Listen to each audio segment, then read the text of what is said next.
So I'm going to talk about jasmine, and it's two kinds of plants that I have. One of them is this variety, which is also called mogra.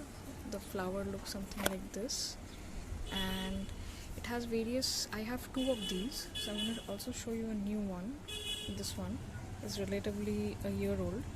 Uh, the idea to get more flowers from this is to actually for example, let's say you have already used the flowers come in here and you've already used it, and then you have to clip it from the next node. So you have to clip it from here. Two more branches will come out from here. So that's what I've done in many places. You can see these branches are coming up because I had cut it from here. So the cut point is here, and it's growing two new shoots from here. Each one of them will have a flower section. This is how you make this plant a little bit more bushier. So you see the cut point also encourages growth from the bottom. So these are the two more shoots that are coming up, and this time, which is the peak summer time, is an ideal growth time for this plant actually.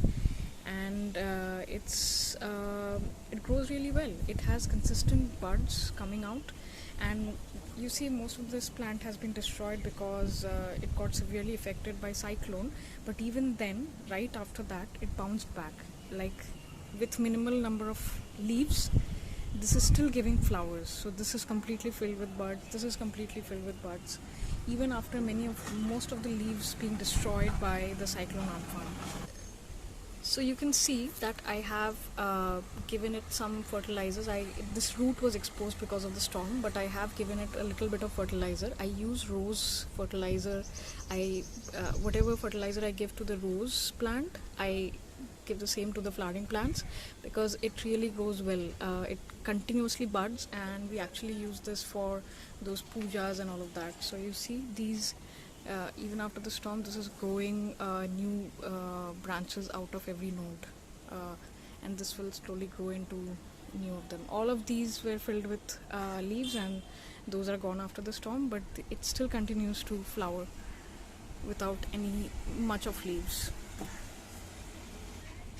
So this is the mogra plant, and I keep on spraying this with neem solution of pesticides that I'll talk about in another video.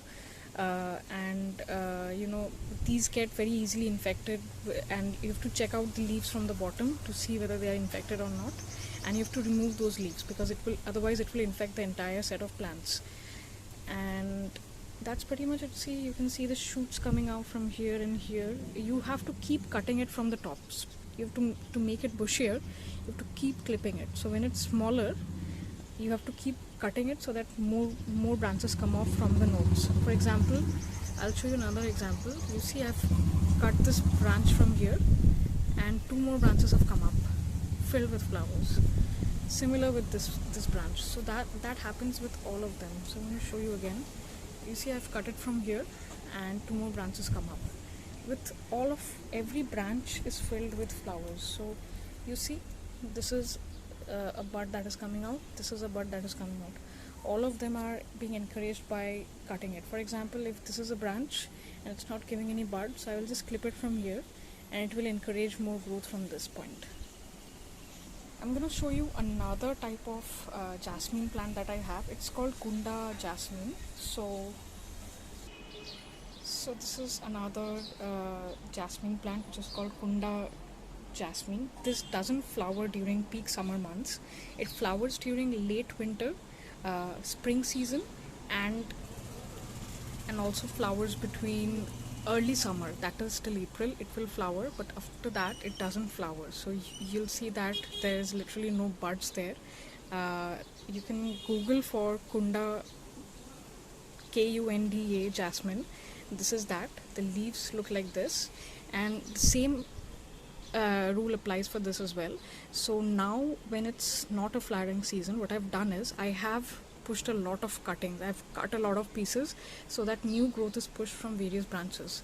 So you see when this comes into flowering season, each and every one of these branches that you see that is coming up newly will be growing new flowers on top. So each one of them will be growing new flowers. So right now I am using this time to grow new branches, and you see I've cut it from here and it's growing new branches here. So that's what I'm doing right now. So yeah, I guess the same thing applies for here as well. You have to keep spraying them with neem leaves and cut up the branches that are infected. If you see any infection, you see new branches coming out because I have cut it, because although it doesn't flower right now, it can still grow leaves. And I am not fertilizing this. I have just put up enough soil, a little bit of fertilizer, not enough to flower but just enough to push new growth like this. But it will not flower now. It will flower when the summer is a little bit less drastic than it is right now. But the other kind that I showed you, this Mogra jasmine that I showed you, it will keep on flowering the entire summer season. When this stops flowering, this is when this will start flowering. So these two are complementary kinds of jasmine plant that I have.